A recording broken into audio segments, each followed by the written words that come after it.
This Courage to Come Back award is given to someone who has experienced major trauma or injury, which required extensive physical rehabilitation.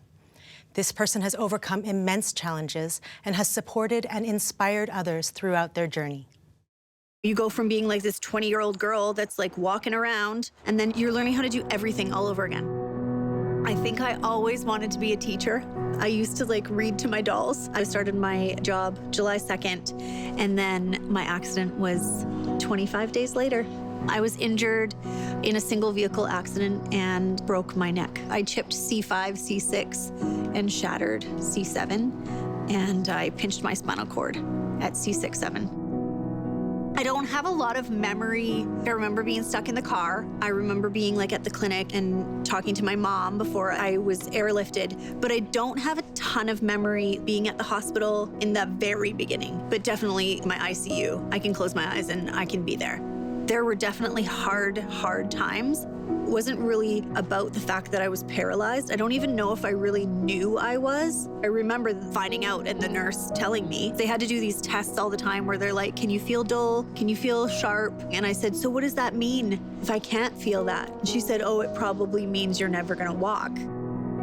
The biggest thing was I was like, well, can I still have kids? Going to GF Strong and like people walk out of GF Strong. I just thought that that's just what you do. You go there and you get better and then you walk out. And I think that the most beneficial part of my rehab was the other people that were going through the same thing. I was at GF Strong for 5.5 months. I was at VGH for about just over a month. And I remember one day this gentleman rolled over and he introduced himself and he's like, if there's anything you need, we can support you. You know, we were kind of just talking about the date of our accident. And I said July 27th and he's like, oh yeah, your rebirth day. And I was like, what do you mean? And he's like, oh, then the first day of your new life. And he was kind of like looking at my function of my hands and stuff because I'm a quadriplegic, right? And he's like, you got this. Nobody knows how hard her day is just to get up in the morning. It takes 2 hours sometimes just to start life. He was the first person that just made me feel I was gonna be fine. And definitely on hard days, I always think of him. He just passed away. But whenever I support other people, I always think of him. He started the peer program and the peer mentoring, and he was so passionate about it. Maybe there's someone out there with a spinal cord injury that doesn't maybe know about Spinal Cord Injury BC. Maybe they have never met another person that's going through the same thing. And that's why I'm so passionate about Spinal Cord Injury BC. It's not where your life ends.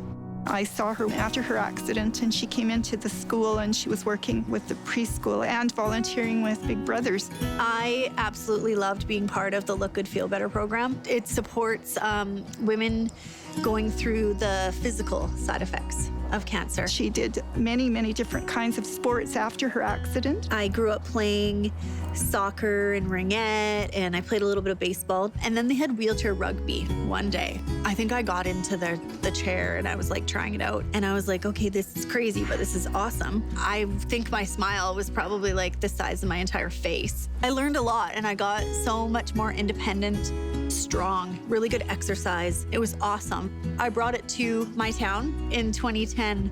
I was the torchbearer. That was a huge honor. It was so cool to bring the community together. She had a dream to get married and to have a baby and be a mom, and she achieved that.